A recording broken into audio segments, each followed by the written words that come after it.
ಚಿಕ್ಕ ಕುಟುಂಬ ದೊಡ್ಡ ಕುಟುಂಬಕ್ಕೆ ಸೇರ್ಬೇಕಾಗಿದ್ದಾಗ ಪ್ರಿಯರೇ, ಚಿಕ್ಕ ಕುಟುಂಬವು ಆರೋಗ್ಯವಾಗಿರ್ಬೇಕು, ಸಭೆ ಆರೋಗ್ಯವಾಗಿರ್ತದೆ. ನಾನು ಒಳಗೆ ಕೂಡಲಗಿಯಲ್ಲಿ ಒಳಗೆ ಆ ಭಾಗಕ್ಕೆ ಬರ್ತಾ ಇರ್ಬೇಕಾದ್ರೆ ಐ ವಾಸ್ ವಾಚಿಂಗ್ ಎವ್ರಿಥಿಂಗ್, ಎಲ್ಲ ಭಾಗಗಳನ್ನು ಗಮನಿಸಿಕೊಳ್ತಾ ಬಂದೆ. ನನ್ನ ಲಕ್ಷಿಸಿ ನಿಮ್ಮ ಸಭೆ ಹೇಗಿದೆಯೋ ನಿನ್ನ ಪಟ್ಟಣವು ಹಾಗೆ ಇರ್ತದೆ.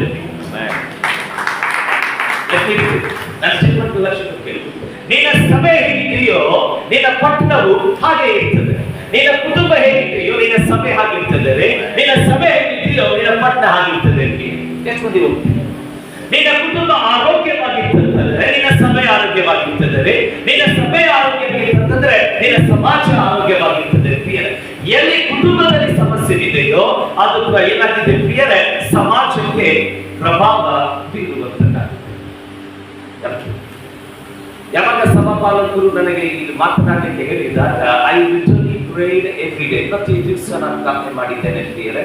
ಅಂಡ್ ಹೇಗಿದೆ ಅಂತಂದ್ರೆ, yesterday night God completed the message what he wanted to speak to the church. ನಿನ್ನೆ ರಾತ್ರಿ ದೇವರು ಈ ಸಭೆಗೆ ಅಂತಂದ್ರೆ ದಂಪತಿಗಳಿಗೆ ಏನು ಮಾತನಾಡಬೇಕು ಎಂಬುದಕ್ಕಾಗಿ ನಿನ್ನೆ ರಾತ್ರಿ 2 ಗಂಟೆಗೆ ನನ್ನ ಸಂದೇಶ ಮುಕ್ತಾಯಗೊಳ್ತು. ಎಷ್ಟು ದಿವಸ ನಾನು ಪ್ರಾರ್ಥನೆ ಮಾಡಿದ್ದೇನೋ ಆಗ ನಿನ್ನೆ ರಾತ್ರಿವರೆಗೆ ನನ್ನ ಸಂದೇಶ ಕೊನೆಯಾಯಿತು. ಅಂಡ್ ದಿಸ್ ಮಾರ್ನಿಂಗ್, ಈ ಬೆಳಗ್ಗೆ ಮುಂಚಾನೆ ಈ ಭಾಗದಲ್ಲಿ 45 ನಿಮಿಷ ಪ್ರಿಯರೇ ನಾನು ಒಟ್ಟಿಗೆ ಮಾತನಾಡ್ತೇನೆ. ಪ್ರಿಯರೇ, ನಾವು ಕುಟುಂಬವಾಗಿ ನಾವು ಯಾಕೆ ದೇವರು ನಮ್ಮನ್ನು ಕರೆದಿದ್ದಾನೆ?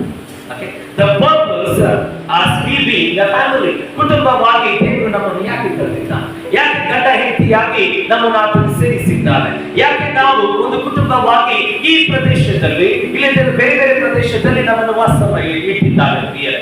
ಯಾಕೆ ಪ್ರತಿಯೊಂದು ಗ್ರಾಮಗಳಲ್ಲಿ, ಪ್ರತಿಯೊಂದು ಹಳ್ಳಿಗಳಲ್ಲಿ, ಪ್ರತಿಯೊಂದು ಭಾಗದಲ್ಲಿ ನಮ್ಮನ್ನು ಏನ್ ಮಾಡಿದ್ದಾನೆ ಪ್ರಿಯರೇ? ಕುಟುಂಬವಾಗಿ ಆ ಪ್ರದೇಶದಲ್ಲಿ ಆತನು ಸ್ಥಾಪಿಸಿದ್ದಾನೆ. What is the purpose of God? ದೇವರ ಉದ್ದೇಶಗಳು. Let's go to Genesis chapter 1. ಆದಿಕಾಂಡ 1ನೇ ಅಧ್ಯಾಯಕ್ಕೆ ಬರೋಣ ಪ್ರಿಯರೇ. ನಿಮ್ಮ ಸತ್ಯವೇದಗಳು ತಂದಿದ್ದರೆ 26, 27, 28ನೇ ವಚನ ಓದಿಕೊಳ್ಳೋಣ ಪ್ರಿಯರೇ. ಆಮೇಲೆ ದೇವರು ನಮ್ಮ ಸ್ವರೂಪದಲ್ಲಿ ನಮ್ಮ ಹೋಲಿಕೆಗೆ ಸರಿಯಾಗಿ ಮನುಷ್ಯರನ್ನು ಉಂಟು ಮಾಡೋಣ. ಅವರು ಸಮುದ್ರದಲ್ಲಿರುವ ಮೀನುಗಳ ಮೇಲೆಯೂ ಅಂತರಿಕ್ಷದಲ್ಲಿ ಹಾರಾಡುವ ಪಕ್ಷಿಗಳ ಮೇಲೆಯೂ ಪಶುಗಳ ಮೇಲೆಯೂ ನೆಲದ ಮೇಲೆ ಹರಿದಾಡುವ ಎಲ್ಲಾ ಕ್ರಿಮಿ ಕೀಟಗಳ ಮೇಲೆಯೂ ಎಲ್ಲಾ ಭೂಮಿಯ ಮೇಲೆಯೂ ದೊರೆತನ ಮಾಡಲಿ ಅಂದನು. ಹೀಗೆ ದೇವರು ಮನುಷ್ಯನನ್ನು ತನ್ನ ಸ್ವರೂಪದಲ್ಲಿ ಉಂಟು ಮಾಡಿದನು.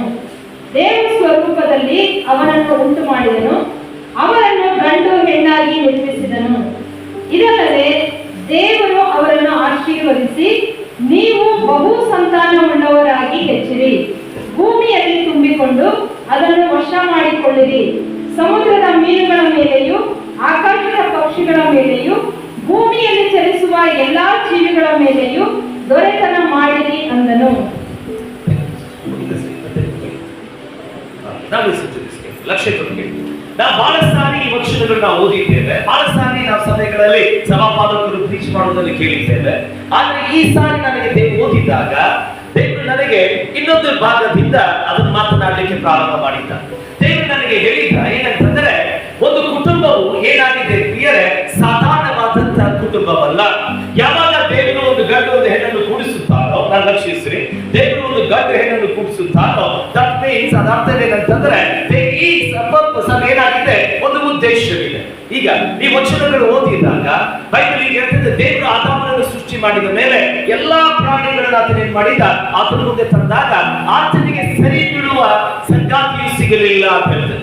ಯಾಕೆ ದೇವರು ಆನೆ ಒಟ್ಟಿಗೆ ಆತನಿಗೆ ಮದುವೆ ಮಾಡಲಿಲ್ಲ? ಯಾಕೆ ದೇವರು ಹೋಗಿ ಒಂದು ಜಿಂಕೆ ಒಟ್ಟಿಗೆ ಆತನಿಗೆ ಮದುವೆ ಮಾಡಲಿಲ್ಲ? ಯಾಕೆ ಒಂದು ಸಿಂಹದ ಒಟ್ಟಿಗೆ ಮದುವೆ ಮಾಡಲಿಲ್ಲ? ಯಾಕೆ ಬೇರೆ ಪ್ರಾಣಿಗಳ ಒಟ್ಟಿಗೆ ಸಂಬಂಧ ಇರಲಿಲ್ಲ? ದೇವರು ಮಾಡಿದ್ದಾನೆ, ತಕ್ಕ ಒಂದು ಸ್ತ್ರೀಯನ್ನೇ ಮಾಡಿದ್ದಾನೆ, ತಕ್ಕ ಒಂದು ಗಂಡನನ್ನೇ ಆತನು ಮಾಡಿದ್ದಾರೆ. ವೈ? ಯಾಕೆ? ಈಗ ನೆನಪಿಟ್ಟುಕೊಳ್ಳ್ರಿ, ದೇವರು God created Adam and Eve, not Adam and Steve. ದೇವರು ಆದಾಮ ಅವಳನ್ನು ಸೃಷ್ಟಿ ಮಾಡಿದ, ಆದಾಮ ಮತ್ತು ಸ್ಟೀವನ್ ಸೃಷ್ಟಿ ಮಾಡಿಲ್ಲ. ನಿಮಗೆ ಅರ್ಥ ಆಗಿಲ್ಲ? ದೇವರು ಆದಾಮ ಮತ್ತು ಅವಳನ್ನು ಸೃಷ್ಟಿ ಮಾಡಿದ, ಸ್ತ್ರೀ ಮತ್ತು ಪುರುಷನನ್ನು ಮಾಡಿದ, ಪುರುಷನನ್ನೇ ಮಾಡಿಲ್ಲ. ಕರೆಕ್ಟ್? ಇವತ್ತೇನಾಗಿದೆ, ಸುಪ್ರೀಂ ಕೋರ್ಟ್ ಅದವರು ಆರ್ಡರ್ ಕೊಟ್ಟಿದ್ದಾರೆ. ಏನಂತ ಆರ್ಡರ್ ಕೊಟ್ಟಿದ್ದಾರೆ ಅಂತಂದ್ರೆ, ಹೋಮೋಸೆಕ್ಷುಯಾಲಿಟಿ ಇಸ್ ಓಕೆ, ಸಲಿಂಗ ಕಾಮಿಗಳು ಓಕೆ, ಮದುವೆ ಮಾಡ್ಕೊಳ್ಬಹುದು.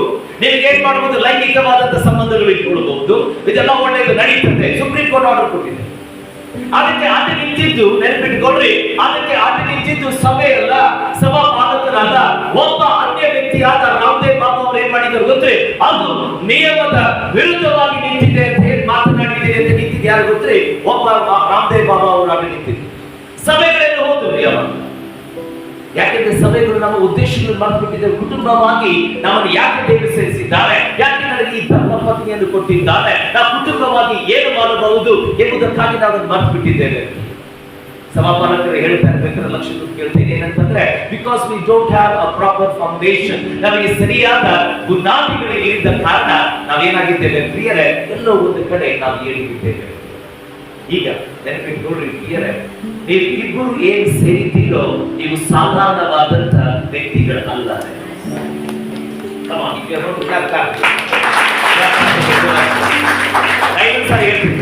ನೀವಿಬ್ಬರು ಸಾಧಾರಣವಾದಂತ ವ್ಯಕ್ತಿಗಳಲ್ಲ.